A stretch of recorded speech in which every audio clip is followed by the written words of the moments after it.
Charles was well known in our circle as a wife-obsessed simp. For me, he turned down a powerful arranged marriage and showered me with affection every single day for 3 years. But on the night of his bachelor party, just before our wedding, his longtime crush asked, "If I crash your wedding, will you leave with me?" And he, dead serious, said, "Yes." Holding back tears, I sent a message to my filthy rich best friend, "Can you get me out of here ASAP?" 7 minutes later, she showed up, her tires practically throwing sparks. "I told you, with your looks and personality, you were born to marry into a rich family and enjoy life. My brother is pale and pretty. My dad still got it. Take your pick." Chapter 1. With the wedding date approaching, Charles's childhood buddies threw him a wild bachelor party. Everyone in his circle knew just how obsessed Charles was with me. If I didn't come with him, he'd definitely be home before 10. Didn't matter if anyone else was having fun or not. So this time, they invited me enthusiastically. But the second I walked in, I felt the vibe was off. Everyone greeted me warmly, but they were sneakily exchanging glances with Charles. I didn't get it. Once everyone had taken their seats, a short-haired girl walked in, fashionably late. "Sorry, traffic was a mess." She was tall and slim, her voice crisp and confident. And instantly, Charles froze beside me. It was the first time I'd ever seen someone's heart visibly skip a beat. The girl extended a friendly hand to me and said, "So you're the bride-to-be. Nice to meet you, I'm Camila." As soon as I heard the name, it all clicked. This was the girl Charles had been in love with for 5 whole years. Back then, he wasn't the calm, composed man he is now. He went all out chasing her. He had 1,000 roses laid out downstairs just for her. Set off fireworks along a 100-meter stretch of beach just to impress her. His entire youth had been filled to the brim with her. But 3 years ago, she decisively followed another guy abroad. That was when I met Charles. It was at a party. He walked toward me through hazy lights. I'd only had half a drink, but felt drunk as hell. I rushed to ask my friends about him. They shoved me in his direction, and I was so nervous my tongue tied itself in knots. "I'm Natalie. May I ask, what's your surname?" "Mr. Liu?" Everyone burst out laughing at my silly question. Charles, who had been frowning for months, finally smiled. After we got together, Charles poured all his tenderness into me. He remembered everything I liked, and even more impressively, what I didn't. No matter how late I worked overtime, he always came to pick me up himself. Every holiday, he gave me thoughtfully prepared gifts. He posted about me on his social media, introduced me to all his friends and family. Even his friends started getting jealous. Someone else planted the tree, and now you're enjoying the shade. Natalie, you really showed up at the perfect time. Charles chased the hardest girl ever, leveled up his emotional intelligence, and now you get all the benefits. But I was never bothered by what they said, because everyone told me I was nothing like that girl. Not in looks, not in personality. I wasn't anyone's stand-in, and most importantly, I could feel that Charles loved me. After 3 years of dating, he proposed again, firm and devoted. I thought our love was finally about to bloom and bear fruit. But just then, reality hit me like a slap in the face. Chapter 2. Camila sat down next to me with ease. She pulled out a bottle of perfume from her bag and handed it to me. A wedding gift. "This scent is super classy. I've been using it for 7 or 8 years without switching." She smiled so brightly her eyes nearly disappeared. I had to admit, she was poised, likable, and her personality was genuinely pleasant. Even the wedding gift was addressed to me, not Charles. I accepted it and thanked her. Then she pulled out her phone and added me on WeChat. "If anyone ever gives you a hard time, come rant to me." Sure, Charles and I grew up together, but I'm not taking the in-law side. I've got your back. Everyone around clapped and cheered. "That's our queen. Still so badass." Camila paused, then looked past me to Charles, who was sitting on my other side. "Hey, what's up with you? It's been 3 years. And now you're all quiet." People kept drinking and snacking, pretending to mind their business. But their eyes were locked on the 3 of us. Terrified they'd miss something juicy, Charles's ears visibly turned red. He didn't even dare look at her, just held his glass and tried to joke. It's not that I'm quiet. I just feel kinda distant from you now. Don't know what to say. Camila chuckled. So it's my fault for not keeping in touch these past 3 years? She raised her glass toward him. Let's change that. Let's keep in touch more often. Charles glanced at me and replied, my wife's strict. If you want to contact me, you'll have to go through her first. They clinked glasses. Smiles full of bygone camaraderie. Everything was out in the open. No coded messages, just honesty. But for some reason, sitting between them, I felt suffocated. Maybe it was because, after 3 years with Charles, I knew his body language like the back of my hand. Tonight, he was way too tense. We drank, sang, played drinking games. As the night wore on, everyone was getting tipsy. Charles lost a round to Camila and chose truth in the game. After being polite all evening, Camila suddenly broke character, tilting her head, flushed and playfully assertive. She asked, if I crash your wedding, will you come with me? The crowd, already buzzed, erupted. Oh, finally! You two are done pretending, right? That's the real energy we came for. Come on, answer. Would you go with her or not?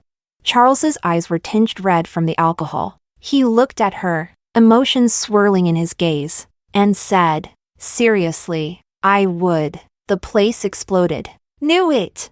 Wedding crash! Wedding crash!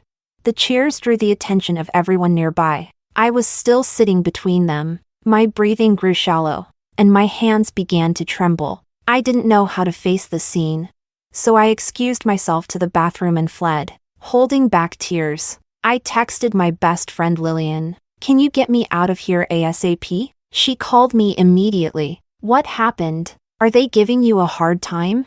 No, just, don't ask right now. Can you come pick me up? I was on the verge of crying. Lillian panicked, her voice suddenly fierce like a warrior protecting her creed. Stay put. I'll be there in 7 minutes. It's not that urgent. Drive safe. Don't tell me what to do. Chapter 3. 7 minutes later. Lillian showed up in her Bugatti like a force of nature. The tires looked like they were about to catch fire. As soon as I saw her, my eyes welled up. Lillian grabbed my hand, seething. What the hell did they do to you? Charles, are you blind? She's this upset and you just sit there? Lillian was a rich heiress, fierce and radiating power. The moment she appeared, the whole room fell silent. Then her eyes locked onto Camila, razor sharp. Well, look who we have here. Camila stood up and took my arm with a sweet smile. Just playing a game. Didn't mean to take it too far. I've always been kind of blunt. First time hanging out with someone this delicate. Didn't handle it right. My bad. Lillian yanked me behind her. Who said you could touch her? You're not blunt. You're just playing dumb. By now, Charles had sobered up too. He rubbed his temples and stood. Natalie's tired. I should take her home. Lillian snorted. I'm already here. You think we need you? Go back to playing dead. Everyone stood awkwardly, watching Lillian pack up my things. She mumbled while collecting stuff. I told you, with your looks and heart, you should have married into a real elite family. Instead, you picked some nouveau riche trash heap just to suffer. That kind of crowd, schemes, backstabbing, fake smiles. It's no place for someone as pure as you. Charles's family had a net worth in the high 9 digits. And yet, from Lillian's mouth, 9-digit net worth nouveau riche sounded like the ultimate insult. No one dared say otherwise. Lillian zipped up my bag and grabbed it. She spotted the elegant perfume bottle inside, didn't even ask. Just casually tossed it onto the floor. This outdated crap? She seriously thought this was a decent gift? The bottle clattered and rolled, right to Camila's feet. Her face darkened with embarrassment. Lillian took my hand and led me away. Charles chased after us, grabbing my arm. Natalie, please don't be mad. She caught me off guard with that question. My mind just went blank. I stared into his eyes, deep and full of emotion. And suddenly, I felt completely drained. So you're saying, that was your instinctive reaction? That, deep down, you wanted to be with her? Of course not, Natalie. It was just a game. If I had said no, she would have lost face in front of everyone. And to save her face, You didn't mind grinding my dignity into the dirt? I just gave her a graceful answer. But I gave you a marriage. I shook him off, furious yet laughing bitterly. So I'm supposed to feel lucky? Charles, we've been together for 3 years, and I'm only now realizing you're a master of balancing acts. Lillian pulled the car up, honking like crazy. Charles reached for me again. Let me take you home. We can talk this through on the way. Lillian frowned. If you're so free, how about driving your electric Bentley around as an Uber? Maybe that'll wake you up. Charles froze. For the first time, his luxury green-plated Bentley made him feel humiliated. I opened the car door and climbed in. Looking back, I said to him, our wedding is off. We both need time to seriously think things over. Chapter 4. On the way back, I scrolled through my social feed. Camila had posted 2 updates. The first one, she really is nothing like me. But doesn't that just make it even more obvious what you're trying to hide? The second, if these past 3 years were your way of proving I was wrong to give you up, well, you've succeeded. The emotions I had held back all night suddenly burst. I broke down in tears. 3 years of wholehearted devotion, wasted. I thought Charles's tender, meticulous love came from the heart. Turns out, it was just a show, for her. I was nothing more than a pawn in their high-level emotional tug-of-war. Lillian wasn't one for comforting words. She was a straight shooter, always solving problems head-on. Stop crying already. There are tons of men out there. Just switch to another one. My brother's got the pretty boy charm. My dad still got that silver fox vibe. Take your pick. I cried until I was exhausted, then burst out laughing at her joke. Lillian, am I pathetic? Even now, I need you to fight my battles for me. Lillian patted my head. Don't be stupid. Everyone's wired differently. My mom died when I was little, just me. My dad and my brother left. We've all got issues expressing love. I was rebellious as hell growing up, total headache, so chances to be useful? Not many. But you? You were born with a soft heart. Every day with you feels like a warm spring breeze. You're still the gentlest doctor in town when it comes to giving shots. When I was hospitalized, if it weren't for you visiting me every day, talking me down, cheering me up, I never would have made it through. Her words hit home. The shambles of my self-worth slowly started rebuilding. Then Lillian said, honestly though, are you sure you don't want to marry into my family? She'd asked this 100 times before. We met when she was admitted to the hospital. The hospital director had assigned himself as her primary doctor, and I was his assistant. But thanks to my gentle voice and painless needlework, Lillian made the executive decision to have me as her main doctor. And from that moment on, we forged a deep, ride-or-die friendship. At the time, I was already dating Charles. Every day, Lillian would slap her thigh in regret. If only I'd gotten sick a few months earlier. You were still single back then. I could have brought you home to marry into the family. Innocent bystander Cashin, her older brother, who had flown back from abroad just to visit her, turned visibly black in the face every time he heard her say that. Thanks to Lillian's relentless matchmaking, my relationship with Cashin started at rock bottom. Every time we ran into each other, I'd look down awkwardly. He'd look away just as awkwardly. We both pretended not to see the other. Recently, Cashin returned from overseas and joined our hospital. His office? Right next to mine. The arrival of this stoic, hyper-disciplined, devastatingly handsome ice-cold genius instantly turned the whole hospital upside down. Girls found every excuse to stroll past his office. Even the sick leave requests went down. Meanwhile, I had to hold in my pee just to avoid walking the halls too often, risking bumping into him more than necessary. Noticing my silence, Lillian perked up. You're not saying anything. Are you seriously considering it? Have you made up your mind? My brother or my dad? My mouth twitched. If I have to choose between the two, I'd rather go with your dad. Lillian lit up. Yes, I was thinking the same. My dad's older, he'll kick the bucket sooner. You inherit his fortune early, and we can spend our days calling up male models together. My brother's no good, he's too disciplined. Sleeps early, eats clean. His health is too good. I'm afraid you wouldn't survive him. I was speechless. Chapter 5. The next afternoon, Lillian came to the hospital on time to pick me up after work. As we passed by Cashin's office, she grabbed my hand and dragged me in. Bro, are you working overtime today? Cashin looked up from his computer. He stood at 6'3", with sharp brows and a sculpted nose bridge. His eyes were dark, cool, and magnetic. The kind of face that made you want to curse the goddess of creation for being so unfair. Cashin Kim gave me a glance, his expression indifferent. No overtime. As soon as he said that, Dr. Wong, who was sitting across from him, looked up in surprise. Dr. Kim, weren't you? Cashin swept him a glance so sharp it could slice glass. Dr. Wong froze for a moment, then swallowed his words. Lillian pressed on. Then are you going out for dinner?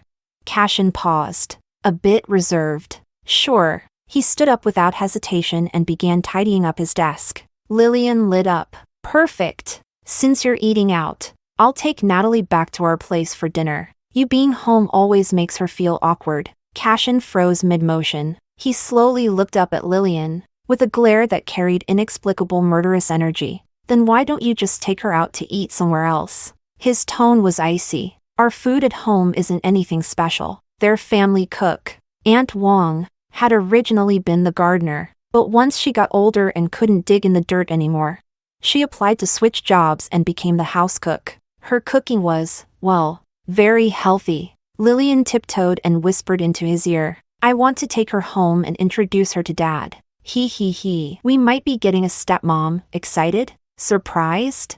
Cashin slowly straightened up, then shot Lillian a look like he was staring at a corpse. A few seconds later, he grabbed Lillian by the collar and dragged her toward the CT scan room. Come on, let's go get your brain scanned. Last time you were hospitalized, maybe they accidentally took out part of your brain. Lillian's wailing echoed down the hallway. My brain's fine, bro. Let me lay out the 3 benefits of getting a stepmom. First, once Dad gets remarried, he'll stop nagging us about settling down. Second, I'll have her whisper sweet nothings to Dad at bedtime so he'll hand the company over to me. That way, you can just keep being Dr. Kim. And I get to be the CEO, win-win. Third, she's young, gorgeous, with curves for days, barring any surprises. We'll be holding our new baby brother by next year. Family legacy secured. You don't even have to have kids. You can even get a vasect, OUCH. Why'd you pinch me? That hurts. Chapter 6. As the car pulled out of the hospital, a familiar vehicle zipped by. I turned back to look. Was that Charles? Lillian replied calmly. Nope, you saw wrong. He's probably pouring his heart out to his side piece on some random bed right now. No time to worry about you. I was normally pretty emotionally stable. I'd even planned to break up with dignity. But after hearing that, I suddenly didn't feel like being dignified anymore. I blocked Charles on everything. Out of sight, out of mind. Cashin arrived at the house not long after us. The moment he stepped in, he went straight to his room to change. His face was stone cold the whole time. He only emerged when Aunt Wong brought the food to the table. Lillian gasped when she saw him. What's wrong with you? Who dresses like that at home? Cashin sat upright at the table, perfectly tailored suit, hair slicked immaculately. He looked like a frosty CEO straight out of a drama. Isn't this how I always dress? He asked through gritted teeth. Lillian's mouth twitched several times but said nothing. Just then, Mr. Kim came home. He greeted me warmly and sat down at the table. Cashin glanced at his father's full suit and tie outfit. Not changing? Don't you usually rush to throw on your old man tank top the second you get home?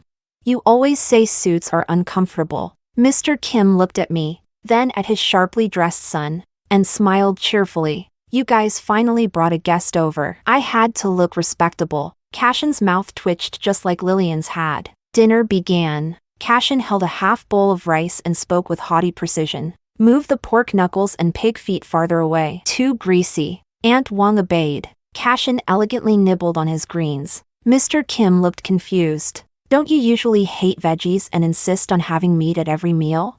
Cashin paused. He looked at his dad, who was calmly slicing a steak with a knife and fork. Don't you usually eat steak with chopsticks?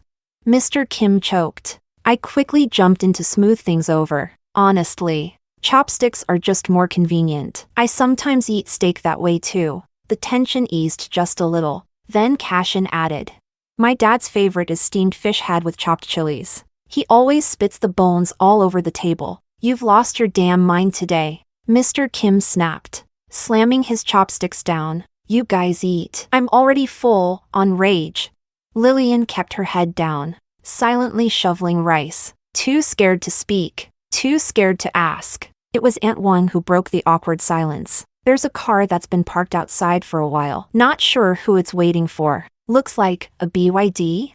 Cashin stood up instantly. "You guys eat. I'll go take a look." Moments later, we heard his voice from downstairs. "Uncle Zhang, go shoo that green plate car away. Tell him no one here ordered a rideshare, he's at the wrong address. And give him $500 so he can grab a bowl of noodles down the street. Standing around all evening must have sucked." I whispered to Lillian, "Your brother's got issues, but weirdly, he's kind of a nice guy." Lillian didn't say a word. Chapter 7. Afraid Charles might come to the house and harass me. Lillian insisted I stay at her place for a few days. Cashin didn't object. He even offered me his bedroom, saying the sunlight there was better. He moved into the guest room next to his dad's room instead. Lillian clicked her tongue in amazement. "My brother never lets me bring girls home. Doesn't let them touch his stuff either. Sometimes I even wonder if he's got a thing against women. But now, he's being so generous with you. Do you know what that means?" "What does it mean?" I asked. Cashin's footsteps downstairs suddenly slowed. "It means that dog-ass couple hurt you so bad that even my brother, a cold-blooded robot, has developed some sympathy." Lillian fumed. "Stop talking if you can't talk like a normal person," Cashin growled. Then he stomped downstairs loudly, thump, thump, thump. Cashin's room was spotless and had a faint scent of cedarwood. I opened the window for some fresh air. A breeze swept over the bookshelf and sent a stack of papers fluttering down. I bent down to pick them up, one by one. I realized they were medical records I'd written for Lillian 3 years ago. The last sheet was filled out by Cashin himself. His handwriting was clean and sharp. "Natalie, Qingda University Affiliated Hospital." There was no extra emotion on the page. And yet, somehow, it felt full of suppressed emotion. It was like I had accidentally uncovered something important. My hands shook as I put the documents back in order and returned them to their place. Then I lay down stiffly on the bed, telling myself not to overthink. Don't overthink, don't overthink. But the room was filled with Cashin's scent, even with my eyes closed. His face kept flashing through my mind like a reel on fast forward, much to my dismay. I couldn't sleep. Chapter 8. The next morning, we gathered at the breakfast table. I had full-blown panda eyes. So did Cashin. Mr. Kim looked like he had aged 10 years overnight. Lillian was shocked. "What happened to you guys? Didn't sleep at all?" I mumbled, "Maybe. I'm just not used to a new bed." Cashin, same. New bed. Couldn't sleep. Mr. Kim stared weakly at Cashin. "You couldn't sleep, so you had to mess with your old man? I don't know what you were on last night. Every time I got up to pee, you'd pop out of your room and watch me. Scared me half to death." "I didn't get a wink of sleep," Cashin replied righteously. "What kind of normal person gets up to pee 8 times in one night?" Mr. Kim's lips trembled. "I'm old. I've got a tiny bladder." "Fine. I'm not normal. Satisfied?" He slammed down his chopsticks and left the table.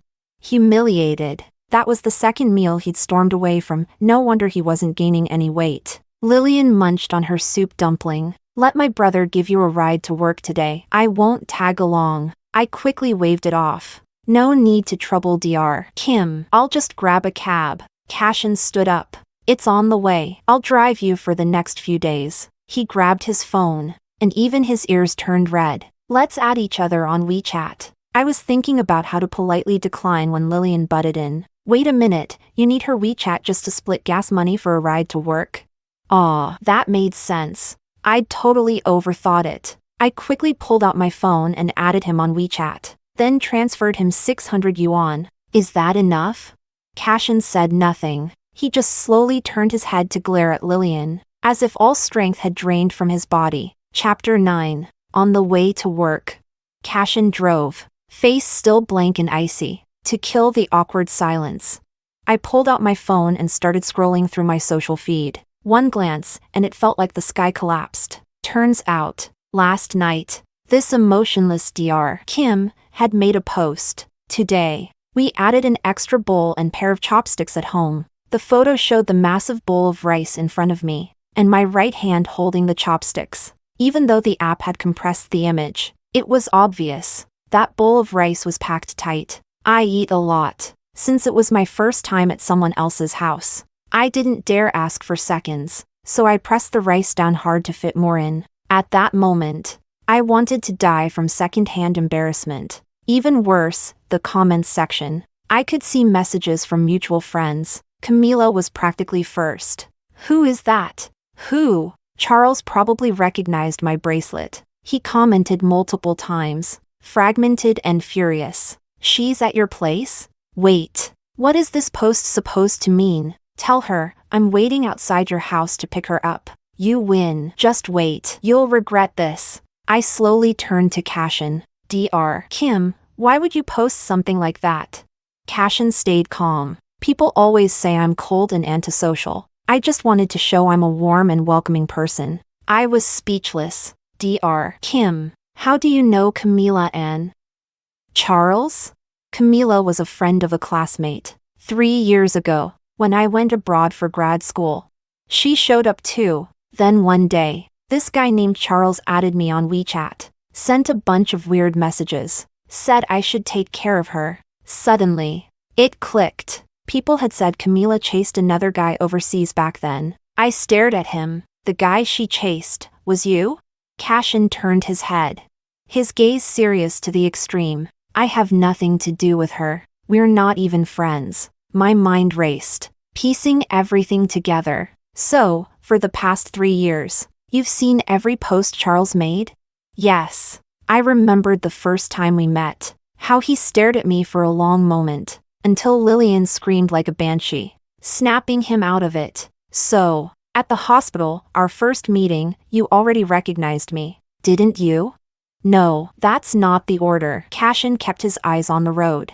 But every word struck straight to my heart. I met you first, at the hospital. Then I got Charles's friend request. Saw your face again in one of his posts. If I hadn't seen you in that post, I wouldn't have had the patience to read all his nonsense. And I definitely wouldn't have kept him as a contact. My brain felt like it was exploding with facts and emotions. But only one key point stuck. Charles had already been dating me back then, but still couldn't let go of his crush. So much so, he humiliated himself by messaging her crush. My eyes stung. I didn't say anything for a while. Cashin silently handed me a tissue. Don't be sad. There are plenty of men out there. Just pick a new one. I sniffled. Would you mind showing me the messages he sent you? Cashin froze for a few seconds, then answered swiftly. No, I would mind. Fair enough. Just say it's inconvenient if it is, no big deal. Why does he look like someone just yanked down his underwear in public? Chapter 10. For a while after that, I stayed at Lillian's place at night and went to work with Cashin in the morning. There was always so much going on that I barely had time to dwell on the pain of the breakup. Cashin was like a wild man slowly learning to live in civilization. He not only started to care about others but even began learning how to cook. Auntie Wong, the housekeeper, was so unsettled she feared she'd be out of a job soon. Another casualty of this transformation was Dr. Wong, who shared a desk with Cashin. Cashin suddenly lost interest in working overtime. Dr. Wong was left to carry the burden alone, his hairline visibly retreating day by day. Lillian couldn't help but comment. The most emotionally unhinged person in our family is becoming more and more normal lately. But I still felt something was off about him. At night before bed, he'd speak to me with the tone of a doctor checking on a patient. How have you been feeling these past couple days? Sleeping okay? I nodded, getting used to it. The next second, he posted a status update. She's finally gotten used to sleeping in my bed, with a photo of my clothes hanging beside his bed. The comment section must have been pure chaos, because by the time I saw it, it had become a perfectly uniform thread of comment deleted. Comment deleted. I stared in disbelief. Dr. Kim, was that post supposed to show how warm and welcoming you are? Cashin peeled a pomelo for me and replied calmly. No, That post was for flexing our love. The first one hit hardest was Camila. Maybe she didn't sleep at all that night. At the crack of dawn, she was already lurking near Cashin's house, poking her head around to see who the she in his post really was. But she had terrible timing. Lillian, who was famously a night owl, just so happened to get up early that day. Their eyes met. Lillian's grin twisted like a villain in a soap opera. Heaven has a path you refuse to walk. Hell has no door. And yet here you are, breaking in. She'd been itching to throw hands for a while now. Civilized society was the only thing holding her back. Rolling up her sleeves slowly, she took a deep breath and shouted, "Thief! Thief!" Then she pounced. Bam! Smack! Wham! She let loose. Auntie Wong, awakened by the shouting, stumbled out with sleepy eyes and a broom in hand. She joined the beatdown without missing a beat. As Camila screamed louder and louder, Auntie Wong finally regained a bit of rationality. "Are we hitting too hard?" Lillian snapped. "If you don't hit where it hurts, how will a thief remember the pain? Also, Auntie Wong, your cooking's SOSO, and your punches are weak too?" Hearing that, Auntie Wong was suddenly reminded of her looming unemployment. Determined to prove she was absolutely essential, she rolled up her sleeves again and went in with full force. By the time the security guards arrived, it took everything they had to peel Auntie Wong off. Camila was bruised and swollen, her face looking like a cartoon pig, sobbing until she was almost out of breath. Chapter 11. When I got to work, I happened to be the one treating Camila's external injuries. She had just calmed down, but then she saw the bracelet on my wrist, the same one Cashin had posted in that photo. Her emotions exploded again. "So it's you. It was you all along. You got close to him just to get back at me, didn't you?" I pressed her shoulder. "Stop moving. These machines are expensive, and you can't afford to break one accidentally." I pressed down on one of her injuries. She cried out like someone dying, but once the pain passed, she finally quieted down. Then, her cunning side returned. Sensing I was a soft target, she sneered coldly. "That night, when Charles gave his answer, I bet you were devastated. Face it, we're not the same. I'm the one he chased for 5 years but couldn't have. You're the one who threw herself at him. There's a world of difference between us and his heart. The feelings from youth are always the most unforgettable. Even if you two get married, I'll still be lodged in his heart forever." She knew exactly how to stab someone with her words, slow and deep. But I didn't react. I just calmly continued her checkup. Seeing that didn't get to me, she leaned in, lowering her voice to twist the knife further. "You know what? After you left that night, he took me home. He even stayed the night, while you were tossing and turning alone. He was sleeping soundly next to me. That's the man you've loved for 3 years. If anything, you should be thanking me. I helped you see him for what he really is." I furrowed my brows, face serious. Camila smirked triumphantly. "What's wrong? You looked so composed a second ago. Can't fake it anymore?" I shook my head slowly. After a pause, I handed her a report. "Your ultrasound shows a mass on your right breast. We can't rule out the possibility of breast cancer. You should schedule a biopsy to be sure." Her smile vanished. You're trying to scare me, aren't you?" "I'm really not that bored." I stood up, cleaned the equipment, sanitized, tossed the trash. My expression didn't change at all. Even remembered to hand her the fruit basket on the table. "This was sent by the person who accidentally injured you. Don't forget to take it. And by the way, even though she hurt you, maybe you should be thanking her too. She helped you discover this issue early, didn't she?"